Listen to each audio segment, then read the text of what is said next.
جب وہ گنڈولا تک پہنچتے ہیں جس پہ بیٹھ کے وہ کاسل تک جا سکتے ہیں تو اس وقت سباسٹین یہ فیصلہ کرتا ہے کہ وہ پریسٹ اور اس کے ساتھیوں کو روکنے کے لیے ادھر ہی موجود رہے گا، جبکہ کلوئی اور صوفیہ گنڈولا ٹاور کی طرف چلے جاتے ہیں۔ سباسٹین کا آخری امتحان اس وقت شروع ہوتا ہے جب کریچرز پریسٹ کو اینا کی شکل میں پیش کرتے ہیں۔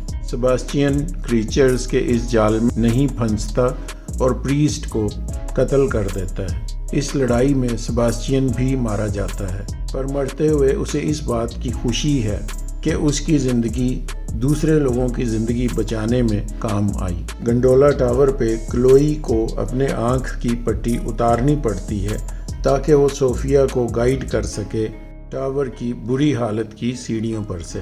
گنڈولا ٹاور کے اوپر پہنچنے کے بعد کلوئی کو اس بات کا احساس ہوتا ہے کہ شاید ان کی ساری محنت رائے گاں گئی ہے، کیونکہ گنڈولا کو چلانے کے لیے جو لیورز ہیں وہ چل نہیں رہے، اور اوپر سے ستم ظریفی یہ دیکھیے کہ کریچرز بھی ان کے پیچھے لگے ہوئے ہیں جو جلد ہی ان تک پہنچنے والے ہیں۔ کلوئی بیل کا استعمال کرتی ہے تاکہ وہ مدد کے لیے لوگوں کو متوجہ کر سکے۔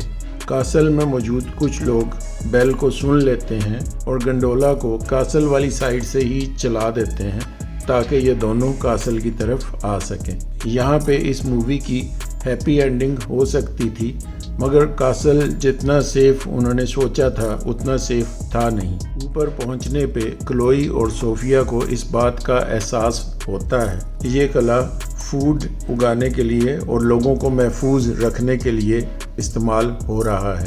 یہاں پہ صوفیہ کو اس کی ماں بھی مل جاتی ہے جو ابھی تک کسی نہ کسی طرح سروائیو کرتی آئی ہے۔ کاسل کے آفیسرز کلوئی کو انٹیروگیشن روم میں لے جاتے ہیں تاکہ وہ اس بات کا اطمینان کر سکیں کہ کلوئی سیئر نہیں ہے، لیکن جب وہ کلوئی کا بلڈ سیمپل لیتے ہیں تو اسے محسوس ہوتا ہے کہ یہ بات صرف اتنی ہی نہیں ہے بلکہ یہاں کچھ اور بھی چل رہا ہے۔